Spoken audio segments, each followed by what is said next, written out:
isso aí, galera! Chegou a quinta-feira e junto com a quinta-feira, comigo aqui no estúdio do Gazeta Esportiva com Michele Gianella, tá a dupla da quinta série, em época de avaliações finais. Passei em quase tudo, Passou, restam 3 Silver? notas, TCC aprovado, o Canudo está a caminho! Ele passou! Se formou! Nunca é tarde. Cuidado, ninguém avisar. Cuidado, hein? Legal. E nosso xerifão do Mesa Redonda, Osmar Garrafa! Nosso menino maluquinho Alexandre Silvestre! Você aí de casa! Tamo junto, haters também! Galera da nave comandando aqui, olha, o programa hoje tá fervendo, inclusive com uma bomba!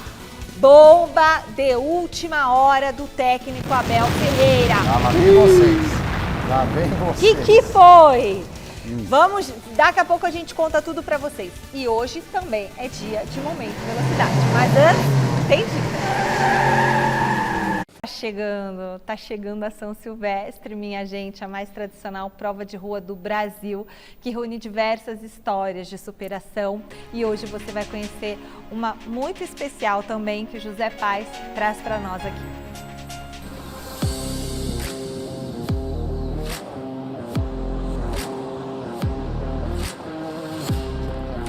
Os passos, hoje firmes, convictos e cheios de propósito, eram antes rumo a um profundo e completo abismo. Pós-pandemia, eu tive também um divórcio em 2021, depois de 11 anos de casados, então as crianças sofreram, todo mundo ali envolvido sofreu, até chegar ali em alguns momentos de escrever no diário de, pô, acho que é melhor eu não ficar mais nesse mundo.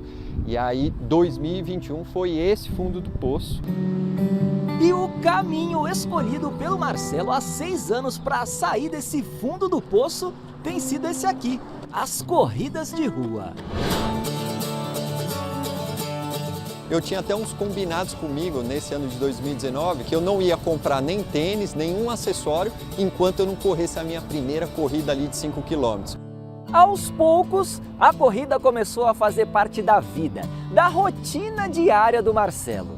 E é claro que, como um bom corredor, ele passou a ter objetivos maiores, mais longos, mais distantes. E o principal deles era participar da nossa corrida internacional de São Silvestre.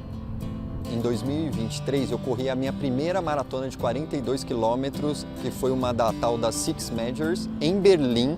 Então foi minha primeira maratona em Berlim, na Europa, e toda vez que eu converso com alguém sobre corrida, eu ainda volto e digo, cara, mas pra mim, a São Silvestre não tem igual. Eu te falo isso, eu já fico arrepiado. Aquela energia não se compara. E eu tô te falando que eu corri em Berlim com mais de 40 mil pessoas. E ó que a São Silvestre veio para ficar na história do Marcelo. A edição desse ano vai ser a 5ª com a participação dele. Eu não vou para performance, eu não vou para fazer o melhor tempo, eu vou para curtir aquela energia, para olhar para o ano e ver tudo que eu vivi, já preparar para o próximo. Então eu não tenho dúvida que essa vai ser a mais especial de todas. A trajetória de superação e de conexão com a prova mais tradicional do nosso atletismo virou livro. A obra do Tarja Preta a São Silvestre foi lançada no final do último mês de novembro. Eu já tinha a ideia de escrever um livro, mas não tinha noção qual seria o título e tal. E aí, em um determinado momento, eu falei, tem que ser esse, porque essa é a analogia. E aí no livro eu trago vários momentos Tarja Preta e São Silvestre da minha própria história. E foi assim que criou essa analogia, esse título, e hoje faz parte da minha vida. A vida do Marcelo tem sido assim, completamente transformada pelo esporte. E tudo isso dando sempre um passo de cada vez.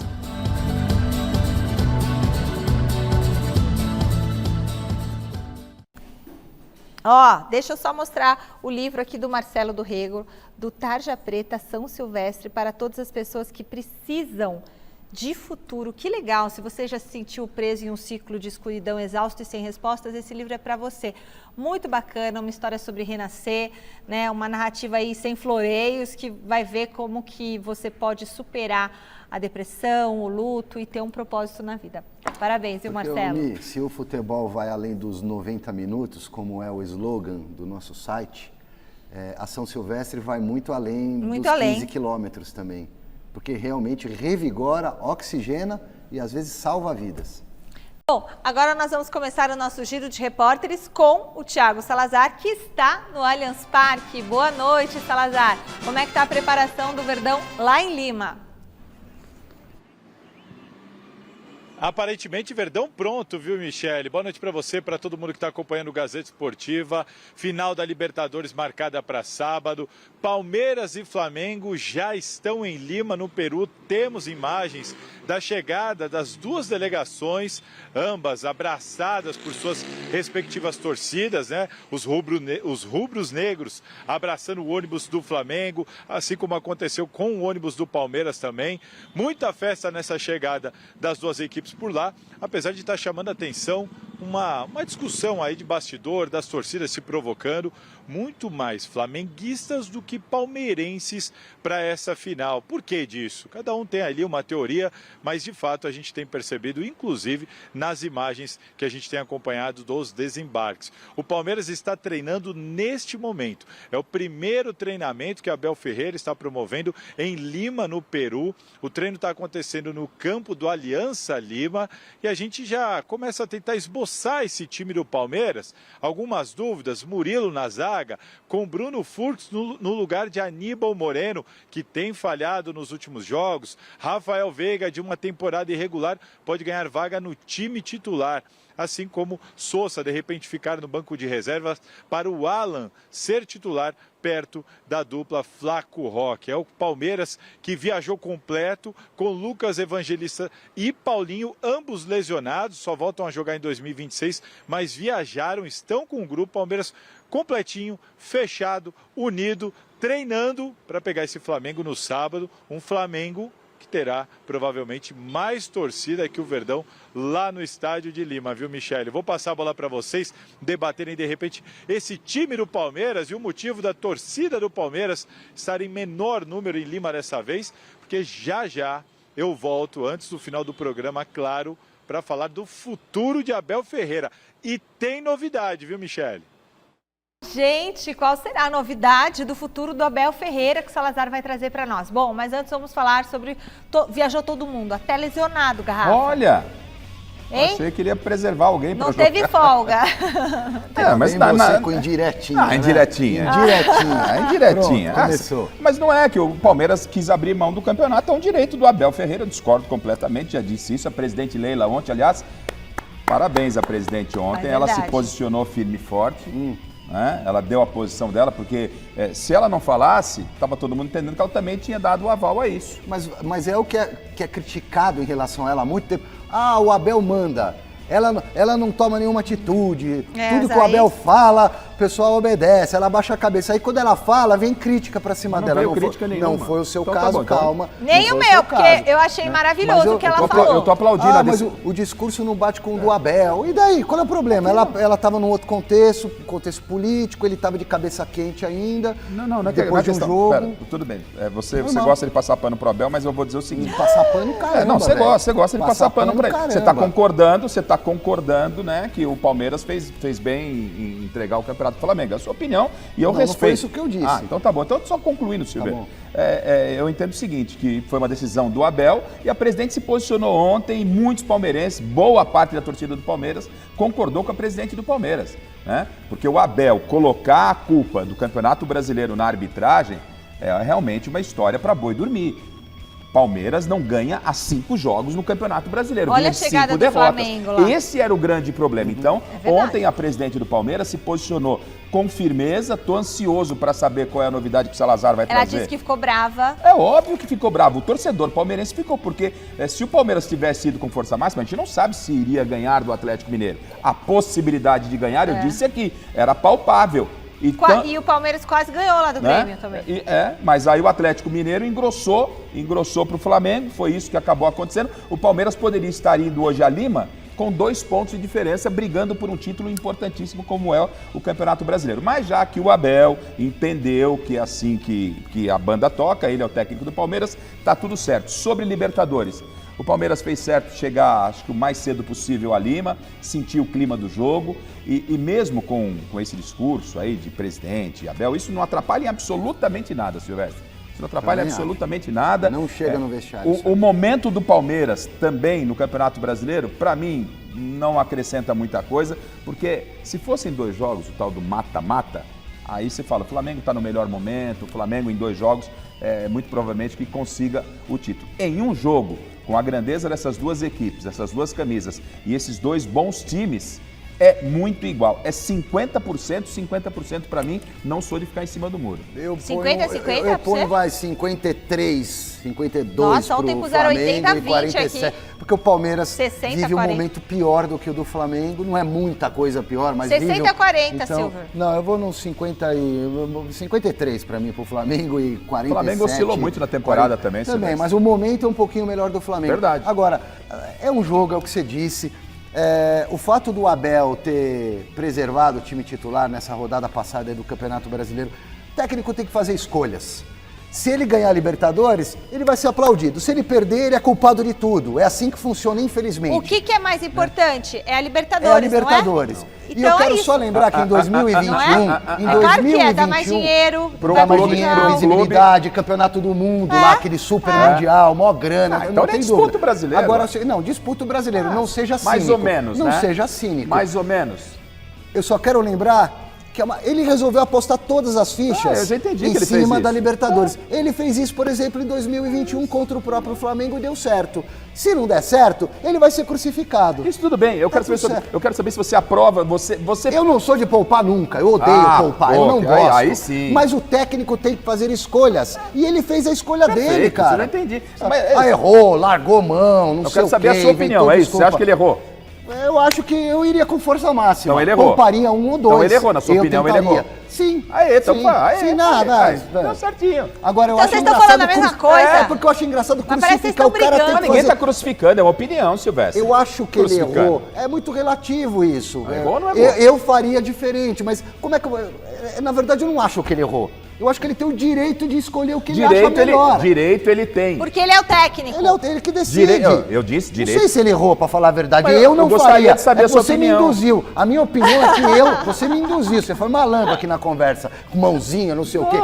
O senhor me induziu. Qual é a sua opinião? Eu teria colocado um time mais forte pra jogar esse jogo do Campeonato Deixa Brasileiro. eu só dar um acertou, recado. Mas não estou Eu já dizendo volto. que o Abel errou. Vou dar um recado. Ok? Ele fez Deixa a eu dar um escolha recado dele. que eu quero que vocês continuem depois explicando melhor se errou, se não errou. Não, já expliquei. E o que Vai ficar foi. cansativo.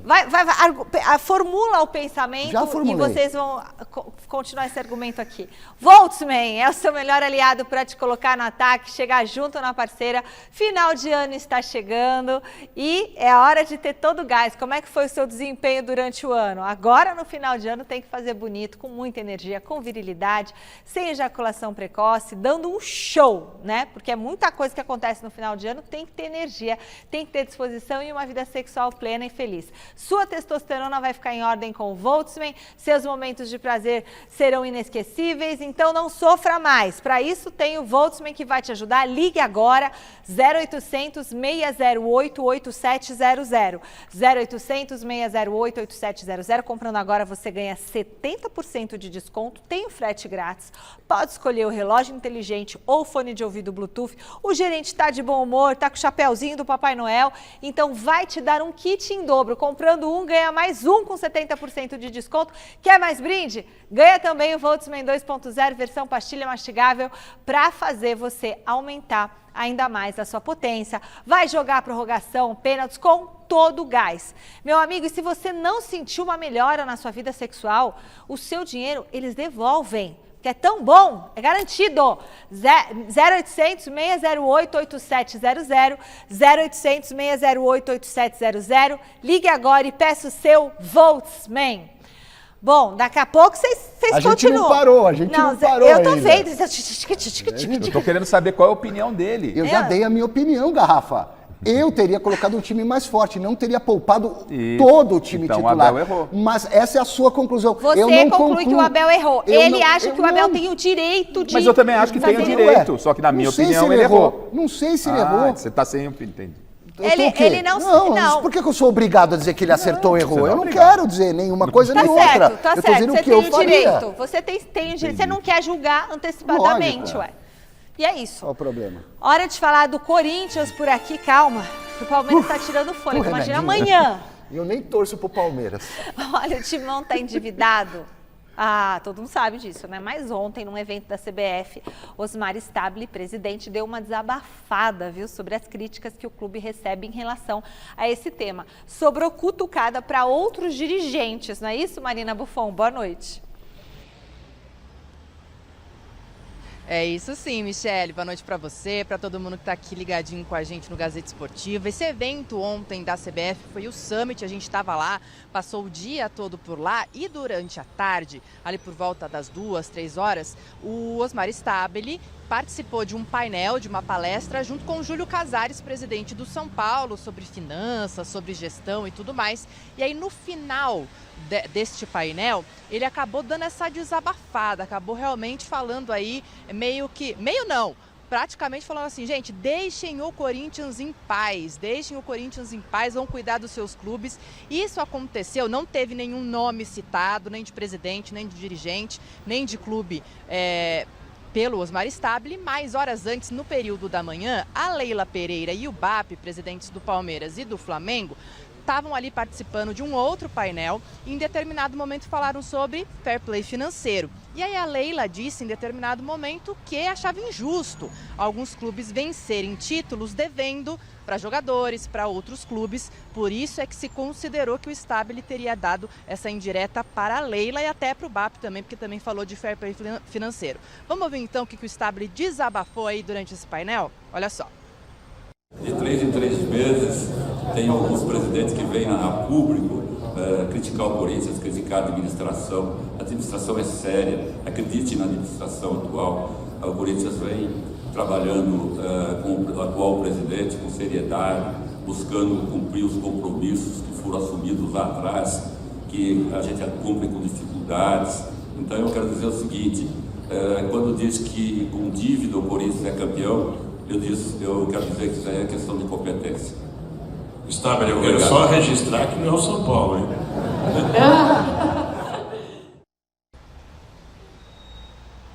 Tá, então, o Stabile falando, um pouquinho antes dessa fala dele, só para reiterar aqui, ele fala assim, deixem o Corinthians em paz, vão aí cuidar dos seus clubes, e a gente lembra que o Corinthians nesse momento está com a dívida aí na casa dos 2,7 bilhões de reais, considerando aí nesse conjunto também o dinheiro da Arena, para a construção da Neoquímica Arena. Nesse painel, o Stabile admitiu ali realmente essa dificuldade financeira que o Corinthians está tendo, mas exaltou alguns feitos ali da administração dele, como a renovação de patrocínio com a Nike, a mudança ali nas categorias de base também, e se colocou a favor da implementação do fair play financeiro no futebol brasileiro. Devolvo para vocês debaterem aí o assunto. Obrigada, Má. Fala, Ale. O fair play financeiro é muito relativo. Eu também entendo que precisa ter o fair play financeiro, mas qual que vai ser o critério para se equiparar as coisas? Porque se você for rígido nessa questão, 80% dos times aí não vão conseguir disputar direito o campeonato, então, porque ouvido da boca do presidente da Federação Paulista de Futebol na quarta-feira, 80% dos clubes grandes brasileiros estão super endividados. Como é que faz isso aí? Tem que tomar um pouco de cuidado só na questão de adotar os critérios para que a coisa flua. Mas aí quem paga? Tipo assim, o clube tem a dívida, quem paga? Porque já tem a questão do transfer ban, que é outra coisa, né? Então você não pagou lá, entrou na FIFA, passou das primeiras instâncias, você não consegue mais contratar. Tem que comprar de acordo com o que Agora, pode. realmente, distorce um pouco. O Corinthians, por exemplo, conseguiu trazer antes alguns jogadores, tem uma baita de uma dívida. Eu não sei, eu não sou economista, não sou especialista nisso. O fair play financeiro, ele também passa até onde o clube pode contratar. Também tem um limite para contratar. Não basta você ter dinheiro e sair contratando todo mundo, isso acontece. Sim. Então você precisa ter regras para o fair play financeiro, né? Isso é importante fazer. Agora, num futebol onde nós defendemos, precisamos ter uma liga. Precisa ter uma liga. No Brasil, logo de cara, temos duas. Sabe por quê? Porque cada um pensa no seu umbigo, entendeu? Então, ao invés de a gente tentar procurar os dirigentes, a rivalidade ela faz parte, a rivalidade existe, a rivalidade é dentro de campo.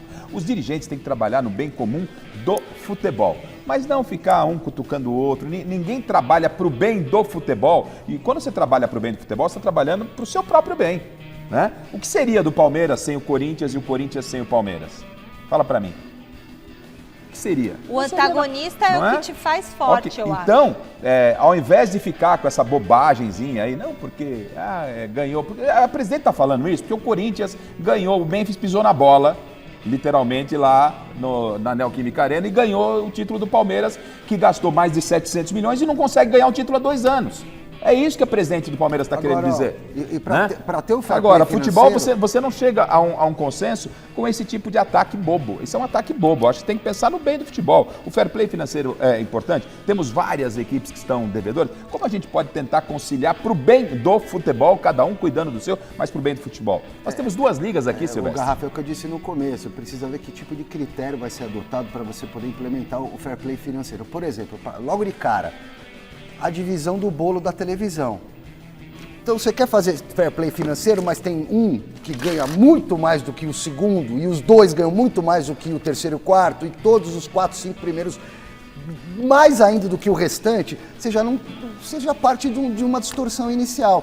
Agora, o que cada um vai arrecadar com patrocínio, marketing, bons contratos, bilheteria, aí é problema de cada clube e de sua coletividade. Mas eu acho que tem que partir de uma divisão mais equilibrada do bolo da televisão, principalmente. Você sabe que a gente está falando aqui, né, de fair play financeiro, e ontem eu estava lendo uma reportagem falando do Centro Internacional de Esportes. Eles fizeram uma avaliação dos clubes que mais tiveram lucro desde janeiro de 2021. Aí, no mundo, né, olha o lucro. O primeiro lugar foi do Frankfurt. Ele arrecadou 286 milhões de euros. Aí, enfim, tem vários clubes. Aí os brasileiros, os 5 brasileiros que estão lá, sabe quais são? Chuta. Palmeiras. Primeiro, em 27º lugar, Atlético Paranaense, arrecadou 76 milhões de euros. Aí, na posição 45, Botafogo, 49 milhões de euros. O Palmeiras está na posição 118, 17 milhões de euros. E o Cuiabá, 133, né, 33ª posição, com 16 milhões de euros. Interessante, não é? Eu achava que era Palmeiras. Palmeiras, você vê lá o Atlético Paranaense com 76 milhões de euros. Chegou a hora! Vrum, vrum, vamos acelerar! É isso aí, é o ronco do motor. Nosso especialista em tudo quanto é tipo de velocidade é ele, Rodrigo França. Tá chegando com o Momento Velocidade. Roda a vinheta. Momento Velocidade. Oferecimento Bradesco Consórcios. Conquiste com quem mais contempla. Muito boa noite, Rodrigo. Foi para Las Vegas? Estava em Las Vegas, e teremos um domingo decisivo na Fórmula 1? Exatamente. Boa noite para você, Garrafa, Silvestre, para todo mundo que está assistindo. Tava frio em Las Vegas, a gente ficou até de madrugada para ver o resultado da Fórmula 1 e a McLaren foi desclassificada, né? Então, mesmo assim, o Lando Norris pode ser campeão se ele marcar 2 pontos a mais que o Max Verstappen e o Oscar Piastri no GP do Qatar, que terá a Sprint Race no sábado e a corrida noturna no domingo. Michele, tá imperdível, Fórmula 1 pegando fogo. E por falar em velocidade à noite, a Stock Car também estreou esse formato em Cuiabá, onde o Ricardo Maurício venceu e um jovem estreante subiu no pódio, o Rafael Reis, da equipe Car Racing Sterling.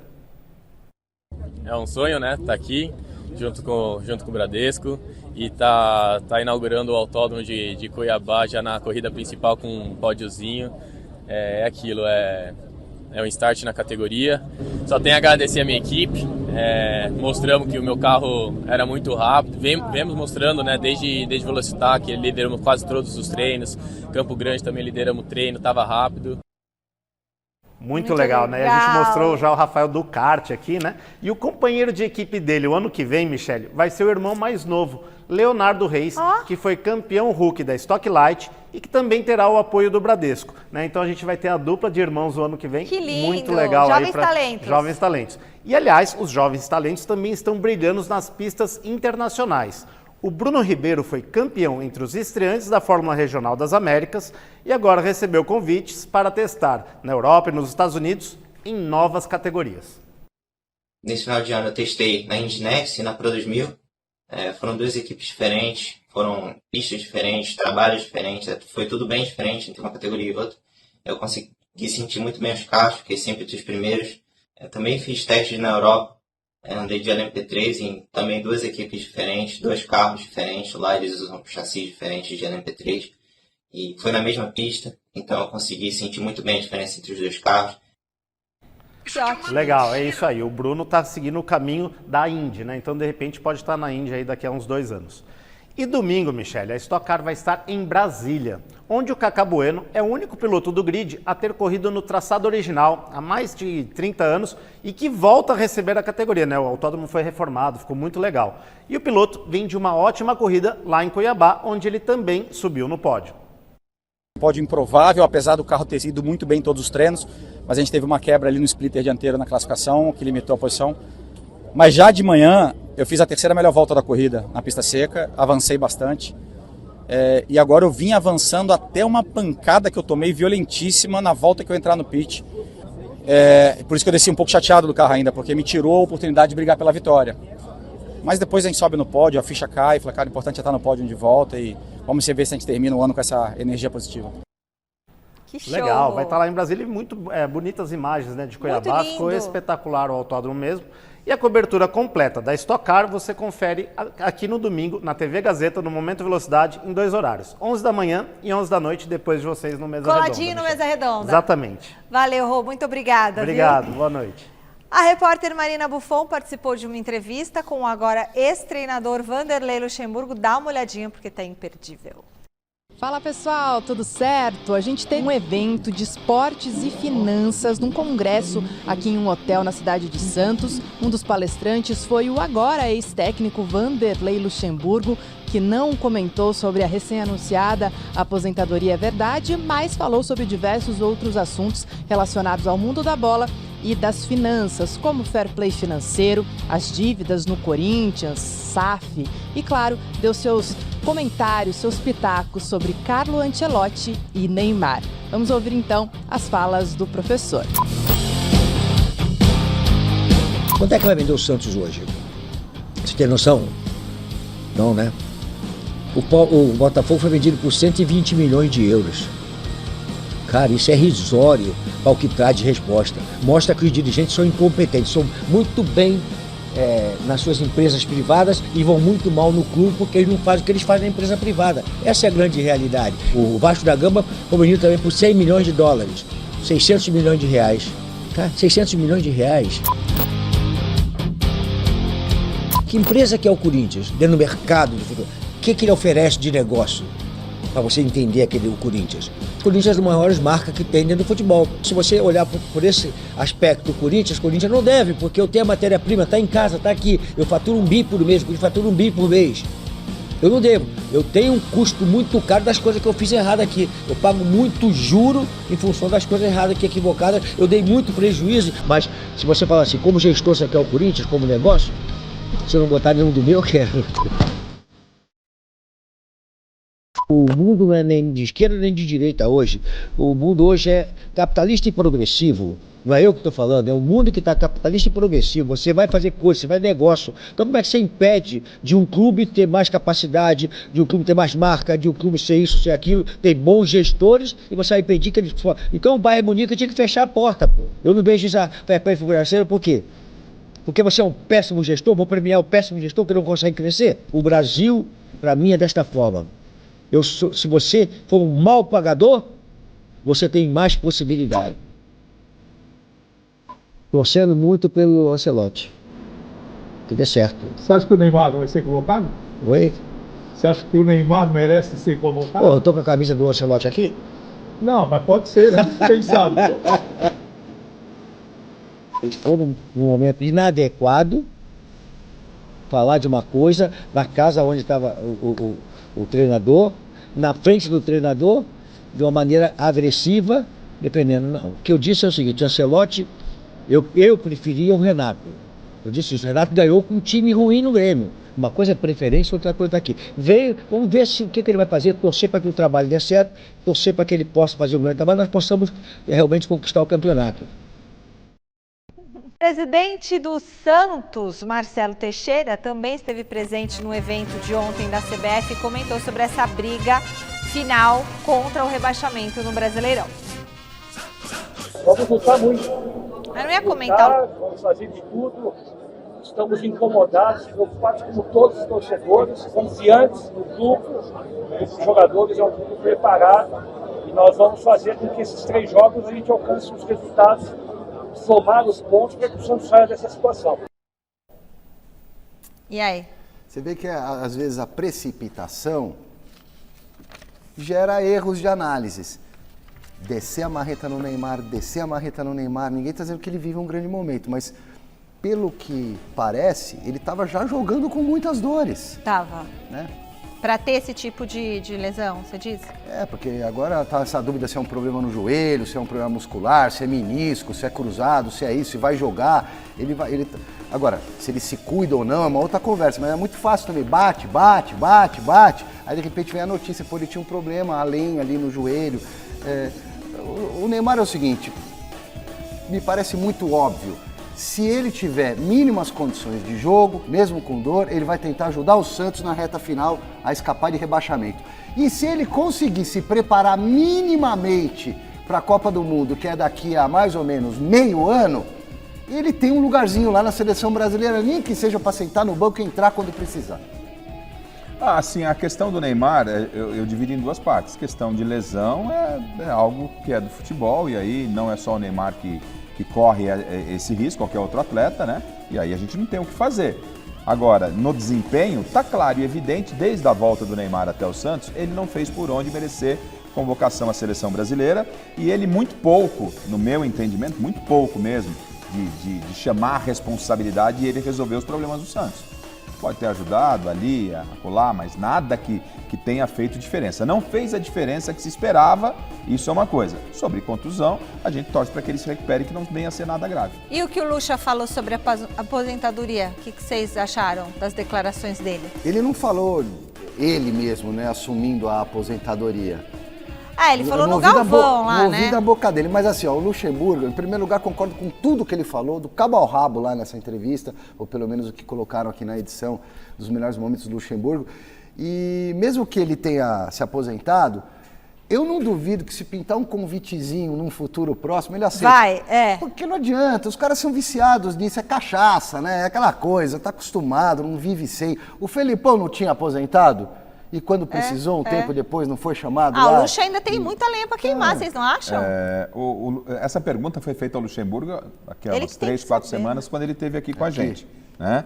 E ele disse assim, eu perguntei, futebol, técnico nunca mais? Ele falou, nunca mais é uma palavra muito forte. Tempo, Muito forte. Né? Então ele deixa sinais e todo mundo tem direito olha, o Lucha participando com a gente aqui no Mesa Redonda. Todo mundo tem o direito de voltar atrás de uma decisão. Talvez nesse momento ele entenda que não seja o ideal, mas nada que possa parecer um convite sedutor. O Vanderlei é um cara profundo conhecedor da bola.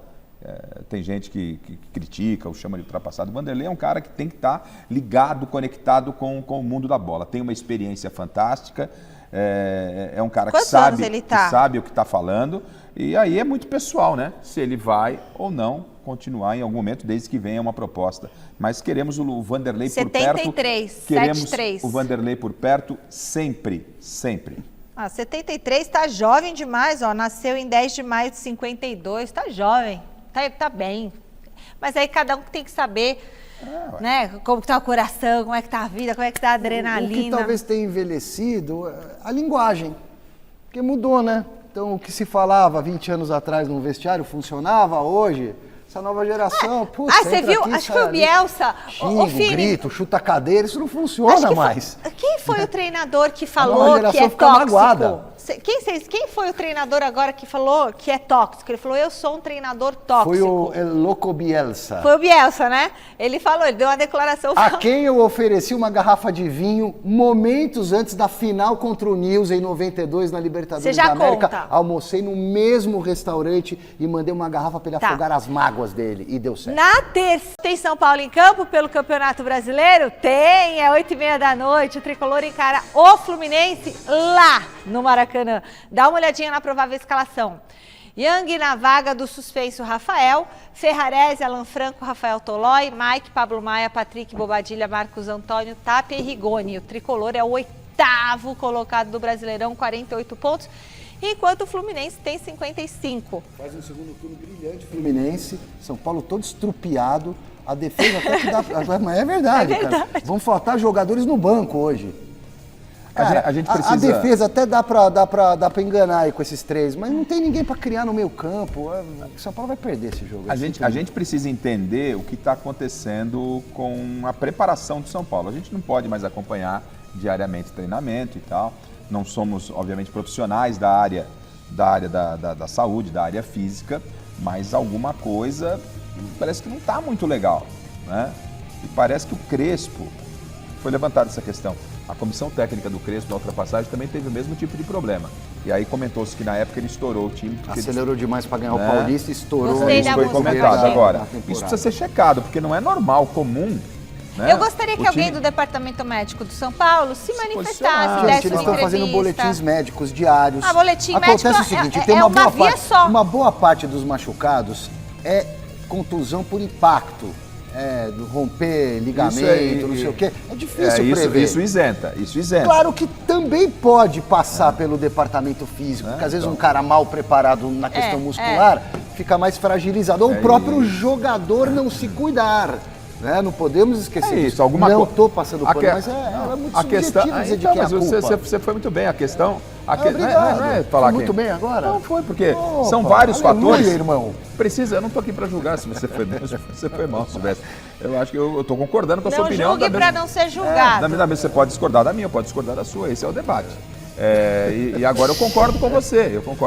Porque só que alguma coisa está errada. E o São Paulo internamente precisa descobrir o que é que está realmente causando essa situação dificílima, por exemplo, para o Crespo escalar um time. A cada partida é um time diferente. O São Paulo não tem uma cara. O São Paulo não tem uma identidade de time. Informação. Esse time tá traçalhado, né? O São Paulo promete para o ano que vem um novo departamento médico, uma nova estrutura, um novo ambulatório numa parceria com a Escola Paulista de Medicina e outras entidades médicas, a custo zero para o São Paulo no CT da Barra Funda, equipamentos de ponta, etc e tal, para recuperação mais rápida de jogadores. Tomara que dê certo, porque o São Paulo já foi referência em tudo e hoje não é mais referência em nada. Só a torcida do São Paulo é que merece palmas nos últimos anos. Verdade. A torcida tem feito cada vez mais bonito.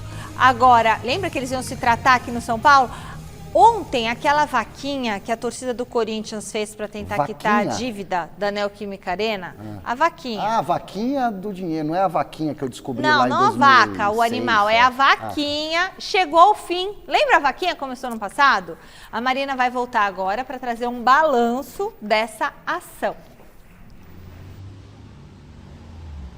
Exatamente, Michele. Um ano atrás, exatamente, 27 de novembro de 2024, a principal torcida organizada do Corinthians, Gaviões da Fiel, iniciava essa vaquinha com um plano audacioso de, se não quitar a dívida para a construção da Neoquímica Arena, pelo menos ajudar e muito nessa dívida aí que estava na casa dos 700 milhões de reais naquela ocasião. Ontem, esse plano inicialmente, só para complementar, era de 6 meses, no entanto, acabou sendo estendido para 1 ano, por isso que a gente chegou no total de 365 dias. Ontem, portanto, foi finalizada essa vaquinha, até porque as doações começaram a ficar num ritmo bastante lento, óbvio, né, comparado com o início dessa campanha, mas o total dos valores arrecadados, gente, foram de R$ 41.420.844,19.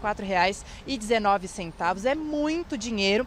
Claro que se a gente for considerar o montante total, é menos de 6% daquele valor inicial que a torcida, enfim, os torcedores estavam buscando. Mas é um valor realmente muito significativo aí, mais de 40 milhões de reais que a torcida, e aí de forma individual do torcedor comum, como empresas ou outras pessoas ali interessadas, acabaram fazendo essa doação. Então, só para passar o valor final aqui, a dívida saiu de 688,9 milhões para cerca de 655 milhões de reais, se a gente considerar o balancete de julho. Michele? Obrigada, Má. O que é, Silvestre, que você está falando? Não, tenho que ir embora. Ai, eu preciso dar um recado. Você vai, mas volta. Vai e volta. Tá aqui, ó. Que a torcida do Corinthians é uma coisa espetacular, animal. Claro que de vez em quando passa do ponto, alguns grupos ali exageram, mas arrecadar 40, tem gente zombando, isso é Cara, arrecadar mais de 40 milhões para ajudar o time, tem que ser muito... É isso aí mesmo. Tá. Bom, agora nós vamos conversar ao vivo com a Luciana Magalhães, que já chegou aqui e vai trazer os detalhes de hoje do Jornal da Gazeta. Boa noite, Lu. Isso mesmo, boa noite, Mi. Hoje vocês vão ver no JG. Congresso impõe derrota ao governo e derruba veto à lei de licenciamento ambiental. Mega operação mira esquema de fraude milionária do grupo Refit. Defesa de Bolsonaro nega irregularidades após Nicolas usar celular em visita. E Supremo divulga imagens da cela onde está Anderson Torres na Papudinha. Espaço é maior que a do ex-presidente na PF. Prefeitura divulga atrações do Réveillon da Paulista. E no esporte, Palmeiras e Flamengo desembarcam em Lima para a grande final da Libertadores. Nós voltamos, já vamos começar com o jornal aí coladinho com o Gazeta Esportiva. Até já, Mi. Obrigada, Lu. Fala, Garrafa. Ai, deixa eu fazer o último contato com o Salazar. Boa. No Allianz Parque. Fecha pra gente, Salazar, noticiário do Verdão. Até que enfim, Abel Ferreira falou abertamente sobre a renovação de contrato dele com o Palmeiras.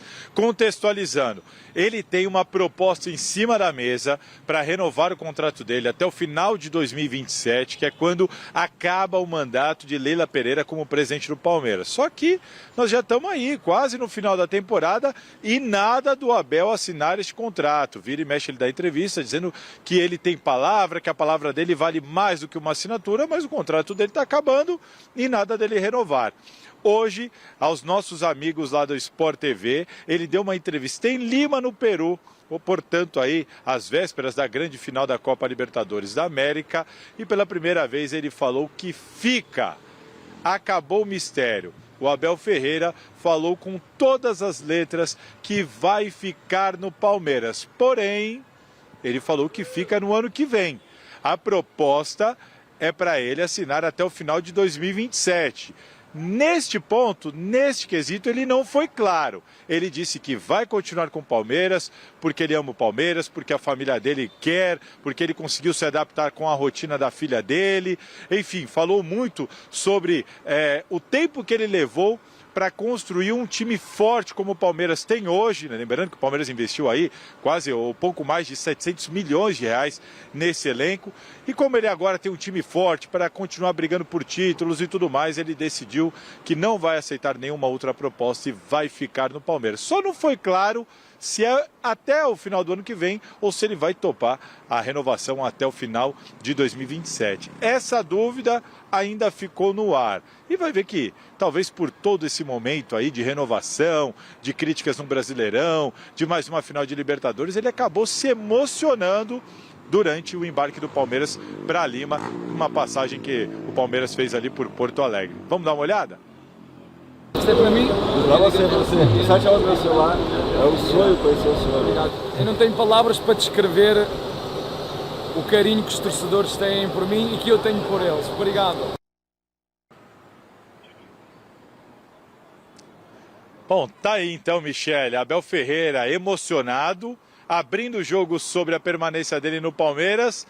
Tudo isso a 2 dias da grande final da Libertadores, que pode fazer o Palmeiras ou o Flamengo virarem tetracampeões do torneio continental.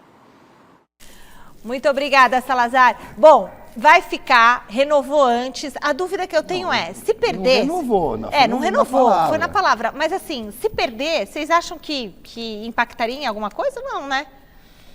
Acho que não, poxa, chegou na final de tudo, merece renovar de qualquer jeito. O Abel é um belíssimo treinador. Eu renovaria hoje. Quando ele se aposentar, ele pode também trabalhar com as artes cênicas. Porque ele sabe mudar o assunto, o foco, de uma maneira, né? Esse choro dele, Abel Ferreira, esse choro me comoveu. O Abel Ferreira é genial. Ele é o melhor técnico do continente há alguns anos. É a maior revelação de técnico dos últimos tempos e tá top 10 do mundo. Para mim, entre erros e acertos. Muito mais acertos do que erros. Deixa um pouquinho dentro e fora de campo, porque o futebol é um circo, vai muito além das 4 linhas. Perfeito. Fala. E assim, e só para dizer uma coisa, só para dizer uma coisa sobre o Abel Ferreira. 4 linhas, não é um circo, são as 4 linhas. Só dizer uma coisa, o Abel, É óbvio que ele tem que permanecer no Palmeiras. Qual outro clube vai dar a estrutura que ele tem na Sociedade Esportiva Palmeiras?